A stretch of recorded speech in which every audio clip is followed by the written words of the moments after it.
dificilmente você vai encontrar uma boa oportunidade e vai estar tudo bem. Céu azul. Não. Boas oportunidades ocorrem quando a maioria das pessoas enxergam risco. Mercado é feito de expectativa.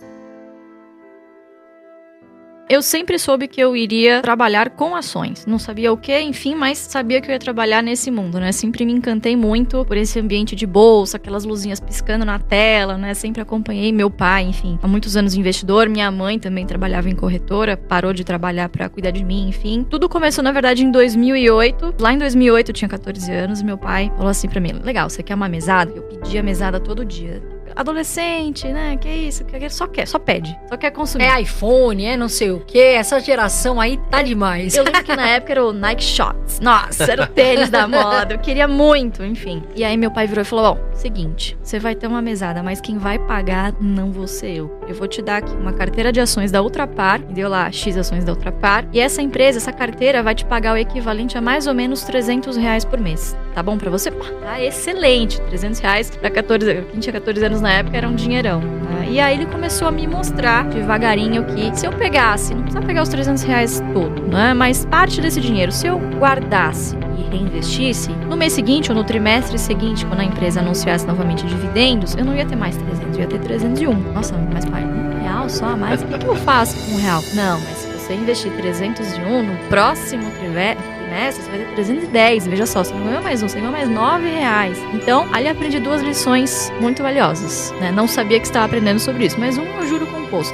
né? Se você usa o tempo a seu favor, a matemática ela é implacável, né? E quando você pega a fórmula do valor futuro, né? Incorpora os juros na fórmula, a única variável que é exponencial, ou seja, que está em cima do parênteses, é o N, que é o tempo. Então, se você usa o tempo ao seu favor, o juro composto ele é a 8ª maravilha do mundo aí. E segundo, se a empresa não desse lucro, eu não ia receber o meu dividendo no final do mês. Então, quer dizer, você começa a criar uma cabeça a favor do lucro, sabe, intuitivamente. Então, ai de quem na família não abastecesse o carro no posto Ipiranga. Não, precisa dar dinheiro pra esse posto, pelo amor de Deus. E aí meu pai sempre falava: o que você acha mais interessante? Você ter que ir todo dia pra um posto de gasolina, ter funcionário, dor de cabeça, margem apertada, você ser dona de um posto de gasolina, ou você ser uma pequena dona de todos os postos de gasolina em Ipiranga do país? Fantástico. As pessoas, os jovens iniciantes, eles falam: mas eu vou começar com R$200? Pô, R$200 vai render tão pouco. Foi o que a Luísa falou. E as pessoas precisam, os jovens investidores que estão entrando agora, enxergar a questão do quê? Dos juros compostos. Porque vai se multiplicando. E é aí que faz a diferença lá no futuro. Qual a filosofia da família Barsi? Você, seu pai, qual a filosofia de vocês? A nossa filosofia pode ser resumida em uma frase. Muito simples. Que é comprar boas empresas cotadas a bons preços que paguem bons dividendos. Por que bons dividendos? Porque o que vai pagar o seu boleto lá na frente, afinal, a estratégia é de carteira previdenciária, para que lá na frente você tenha uma previdência que complemente o INSS. Né? Então essa filosofia ela foi criada lá na década de 70 e a gente tem muito orgulho de levar essa filosofia à frente porque é comprovada, né? E resultados eles vêm com o tempo.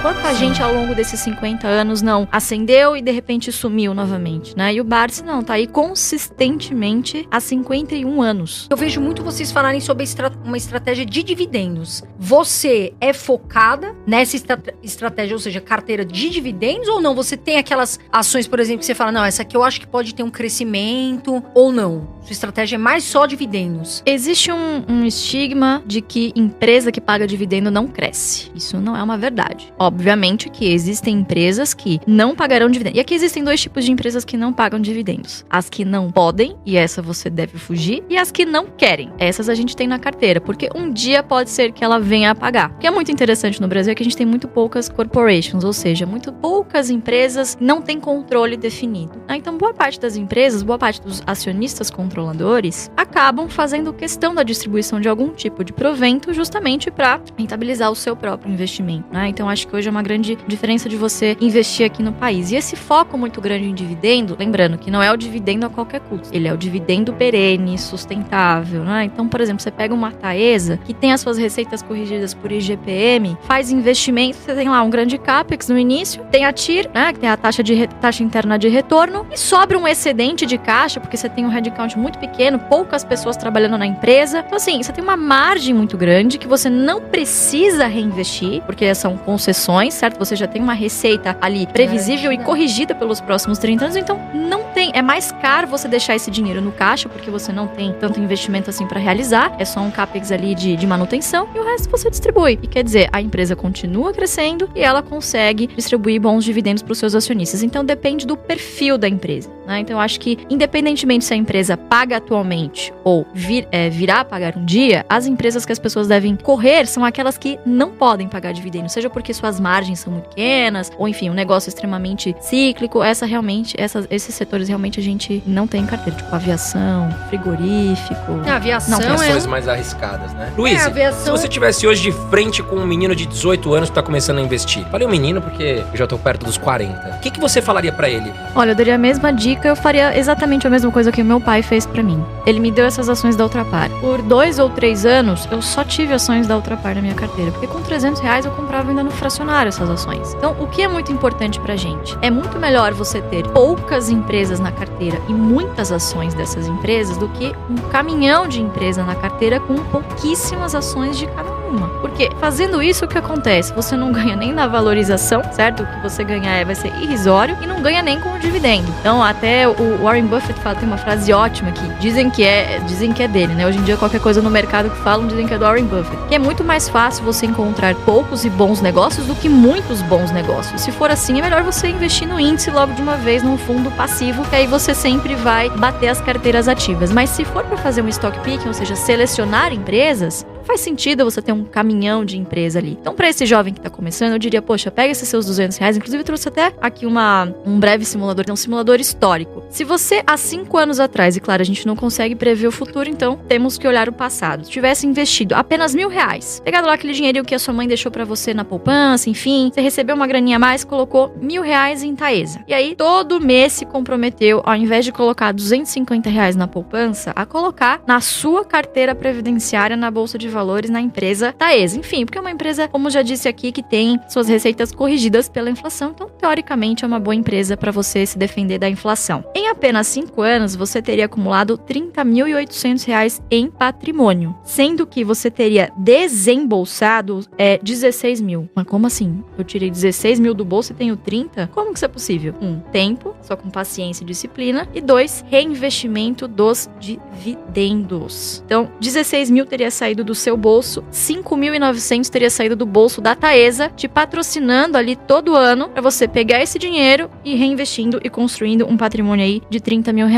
Isso na poupança jamais seria. Infelizmente, jamais seria possível. É todo dia no meu Instagram. Por exemplo, Carol, eu tenho R$500, mas eu não faz sentido eu investir, não vai dar pra nada. Ou então, aqueles R$100 eu prefiro ir num restaurante, gastar ou no bar, tudo. E muitas vezes, você tá lá no bar, com um monte de gente que não te acrescenta nada, torrando o seu cartão de crédito, torrando dinheiro. E a gente vê muito isso, infelizmente.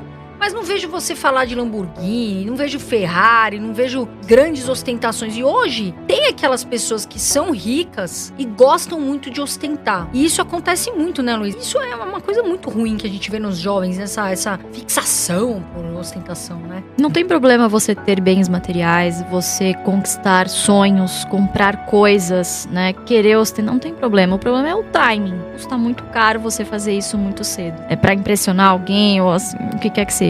A gente, por mais que sempre tivemos um patrimônio assim significativo, a gente sempre viveu confortavelmente, mas sem luxos. Eu nunca tive, por exemplo, mesada, como eu disse pra vocês. Não tinha. Não fui aquela herdeira que meu pai nem me chama de herdeira, ele me chama de sucessora. Então eu nunca tive o cartão Black limitado. Não, meu pai sempre me forçou a querer que eu conquistasse as minhas coisas, né? Porque cavalo dado não se olha os dentes e você também não valoriza muito, né? Então ele sempre puxou a minha orelha nesse sentido de estudar, correr atrás, fazer o que você ama. Ele nunca, de maneira alguma, me forçou a ser sucessora dele, de maneira alguma. Isso aconteceu de maneira muito natural, acho que estava no sangue mesmo, tinha que acontecer. Então a gente sempre viveu muito confortavelmente e muito disso tem a ver com a história humilde dele. Cresceu de uma maneira muito pobre mesmo, né? A minha avó veio da Espanha, imigrante, uma mão na frente e outra atrás, comeu comida do lixo para que ele pudesse comer comida fresca. Então algumas histórias assim que ele conta, sabe? Que é, como que você vai gastar dinheiro com uma Lamborghini se seu primeiro banho quente foi aos 10 anos? Sim. a Bolsa de Valores é uma realidade nos Estados Unidos, todo o país é, e aqui no Brasil já está sendo. Então, você que está começando, meu amor, você que às vezes fala, poxa, eu tenho R$200, R$100, R$300, invista na Bolsa. Na minha visão, é sim, né? As ações são sim a melhor maneira de você ter uma carteira boa, de você ter uma previdência boa no futuro. Então, não desista, não desanime, começa com o que você tem. Quais são hoje as 3 ações, Luiz, se você pudesse falar, as 3 top pagadoras de dividendos? Melhor dividendo, ele não necessariamente vai ser o maior dividendo por ação. Ele vai ser o dividendo bruto que você vai receber ali em função da quantidade de ações que você tem. Então, disparado na nossa carteira da família, enfim, do Barsi, é a Unipar. Só agora, nesse último trimestre, foram 70 milhões. Inclusive, uma curiosidade, eu fui brincar, falei, nossa pai, tô brincando, não precisa dar essa patada em mim. Fui brincar, falei, nossa, pai, nos últimos 12 meses a minha carteira tá ganhando da sua, né? Risadinhas. Ele virou pra mim, quantos milhões você recebeu de dividendo esse ano mesmo?